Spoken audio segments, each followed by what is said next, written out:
Muito bem, você que acompanha as redes sociais da Jovem Pan Ribeirão, a gente está aqui com o senhor doutor Delcides Araújo, ele que trabalha nessa parte de educação no trânsito lá com a Transerp e está nos cedendo aí um tempinho. Araújo, muito obrigado, meu caro. A gente agradece, Emílio, a gente sempre, quando recebe convite de vocês, acha muito importante. Vocês têm uma ferramenta aí de disseminar informação muito boa, que a gente está sempre à disposição. Bacana. Você sabe que esse cabeção aqui é muito ligado no trânsito, né?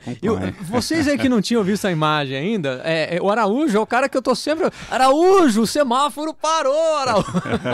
É ele que eu fico enchendo o saco. Aí você passa pra galera que é responsável, né? Eu acho ótimo usar o veículo de comunicação como um serviço de utilidade pública, porque os ouvintes eles estão na via, muito mais, potencializa muito a informação quando chega deles, e a gente faz questão, quando está acompanhando, realmente passar para a equipe. Se eles não estiver sabendo, eles já deslocam alguém para verificar o que é, e a gente sempre que está acompanhando, a gente faz esse meio de campo sim, porque é muito bom. Bacana. Araújo, o meu convite aqui é para falar de algo que me preocupou. Eu falei, Araújo, vamos trocar uma ideia aí sobre um fato que chamou atenção, aumento de multas com o uso de celular no volante. Complicado isso, hein?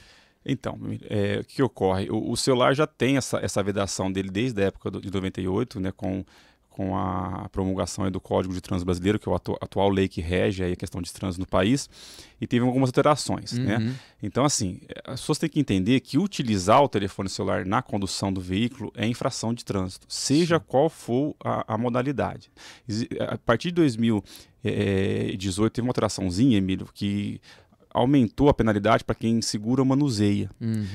Essa é uma questão assim, de gravidade da penalidade. Tá. Contudo, o verbo utilizar ainda consta no Código de Trânsito, e aí vai pegar, Emílio, toda e qualquer conduta que a pessoa utilize um seu telefone celular na condução de um veículo automotor em via pública. Então, por exemplo, o condutor da moto está conduzindo a motocicleta na via pública e vai utilizar o celular e coloca para isso entre o capacete e o ouvido. Ele não está segurando, tampouco manuseando, contudo, ele está utilizando o telefone celular na condução do veículo em via pública. Isso é infração de trânsito.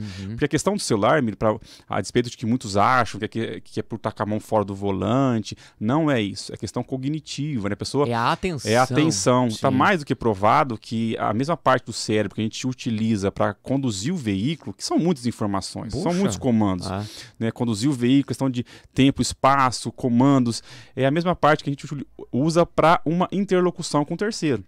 Então, necessariamente, se eu estiver conduzindo o veículo, conversando com alguém no celular, eu vou estar tendo déficit de atenção para a condução.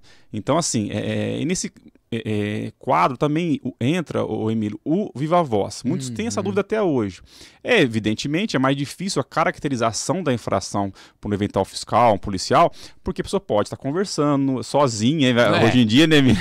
Eu falo muito sozinho, eu sou um maluco discute, total. Né? Cantando uma música. Sim. Mas, enfim, uma vez caracterizada a conduta de conduzir o veículo utilizando o celular, ainda que no viva voz, que é tão somente uma funcionalidade para a conduta... Mas é a utilização ainda. É a utilização, o verbo é esse. Então, assim, alguém segurando, o passageiro eventualmente segura na altura do ouvido, a pessoa, por conta desse conceito equivocado, eu tô com as mãos no volante. Não é a questão das mãos no volante. Senão o carro teria que sair de fábrica automático. Eu poderia tirar a mão para passar uma marcha, para fazer gestos de mudança de direção. A questão é atenção. Então, realmente, aumentou muito. O dia a dia hoje está muito corrido. As pessoas acabam inobservando essa questão importantíssima, que é a atenção, né? A gente, para colocar um veículo em via pública, Emílio, além de se atentar para as condições de segurança do mesmo, condições de manutenção, pneu, combustível, enfim, isso precede a condução. Tá certinho? Eu vou conduzir o veículo em via pública. Eu tenho que estar o tempo todo atento para a condução. E nessa correria que a gente verifica, as pessoas acabam usando o trânsito de qualquer forma e deixando de observar as normas de segurança. O cara leva o escritório pro carro. Justamente. Né? Então, assim, eu saio de casa atrasado, por exemplo, a única certeza que eu tenho, Emílio, é que eu vou chegar atrasado. As pessoas não, elas tentam tirar esse atraso no percurso. E assim, o verbo da infração de trânsito, no Código de Trânsito, é inobservar. Ninguém inobserva de propósito. Esse verbo até implica uma questão realmente da pessoa não estar atenta. Então, se eu estou correndo, se eu não estou atento, eu vou observar uma placa de velocidade, eu vou observar um pedestre atravessando a via, um semáforo vermelho. Então, assim, o celular, ele contribui para todas essas infrações de trânsito. Por quê? Porque ele tira a atenção do condutor na condução do veículo. Perfeito, perfeito. E você falou agora de um outro tema que me chamou a atenção esses dias, um aumento de atropelamentos, principalmente aí do pessoal da melhor idade, né, Araújo?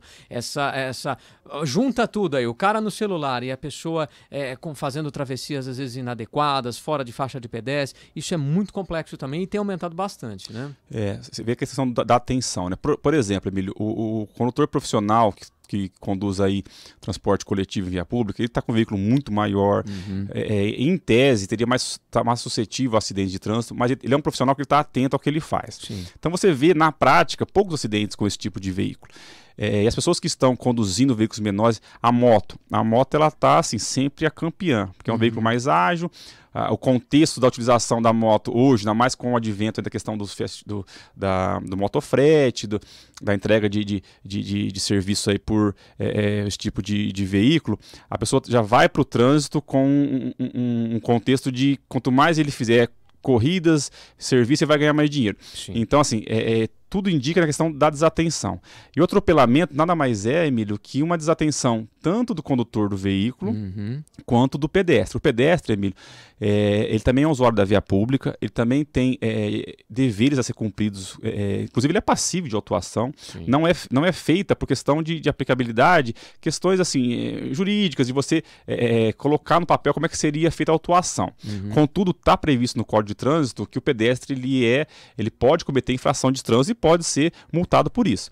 Então a gente realmente observou que teve um aumento aí considerável de atropelamentos, né, esse ano, e muito por conta disso. Tanto o condutor do veículo está num contexto de desatenção, né, na correria do dia a dia, está voltando agora a atividades econômicas, a pessoa às vezes quer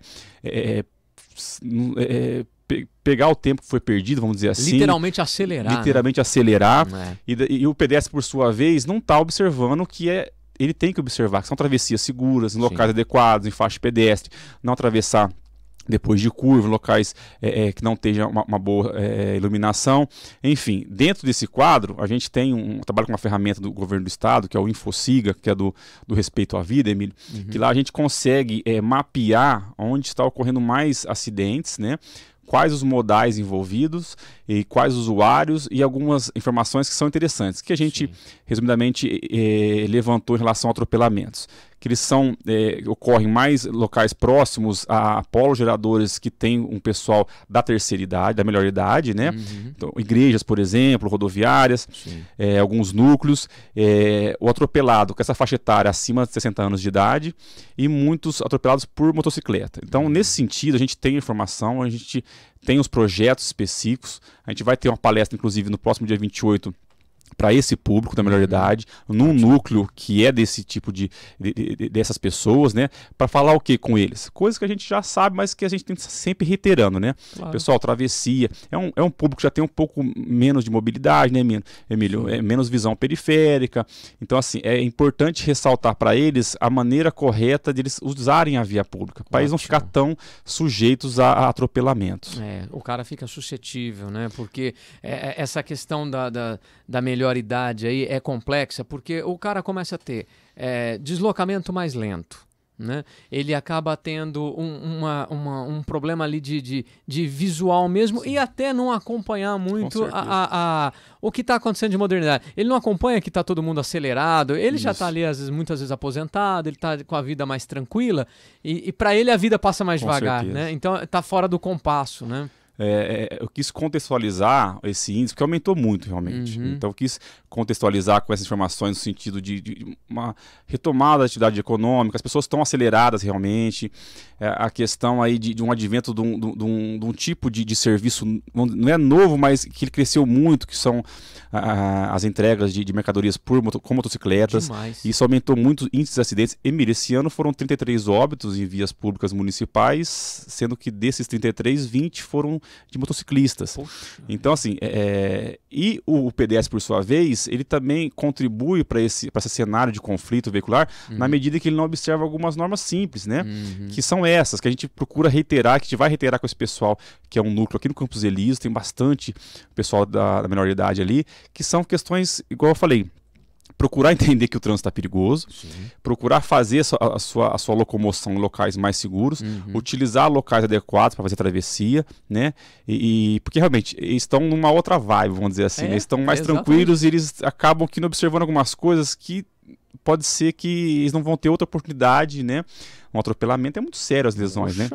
Então a ideia da Transerp, mediante o Departamento de Educação de Trânsito, é quando faz um projeto ligado a esse público, é deixar claro para eles, o trânsito atualmente está complicado e demanda de vocês uma atenção redobrada quando vocês forem fazer deslocamentos. Então, reiterar aquelas informações de senso comum e passar algumas novas, né? Claro. Como, por exemplo, alguns locais que são de melhor travessia para eles. Às vezes, ele vai andar um pouco mais, a gente usa nessas abordagens, Emílio, alguns vídeos de acidentes e demonstra em que momento que o pedestre contribuiu para o evento. É evidente que ele não queria ser atropelado, mas na medida em que ele deixa de fazer a travessia em um local que está até próximo a ele e atravessa um local que está com pouca visibilidade para o condutor do veículo, e aí ele acaba se colocando numa situação vulnerável. Então, a intenção é essa, porque às vezes medidas simples, né, que a gente passa a adotar no dia a dia, a gente pode evitar conflitos durante a utilização da via pública. Bacana. E no mais, Araújo, é importante sempre relembrar aí, eu sei que é um assunto batido, mas não parar em cima de faixa de pedestre, respeitar semáforo, cinto de segurança é obrigatório, tem que usar, capacete no cabeção do motociclista, como eu digo, essas coisinhas todas aí que fazem parte do dia a dia no trânsito, né? A gente plageia o seu texto inicial dos seus programas, porque são dicas pontuais, né? E é aquilo ali mesmo, não tem nada de segredo. Às vezes a gente assiste a palestra mais atual de trânsito, tem informações sempre relevantes que a gente procura levar, mas são informações que a gente no fundo já sabe.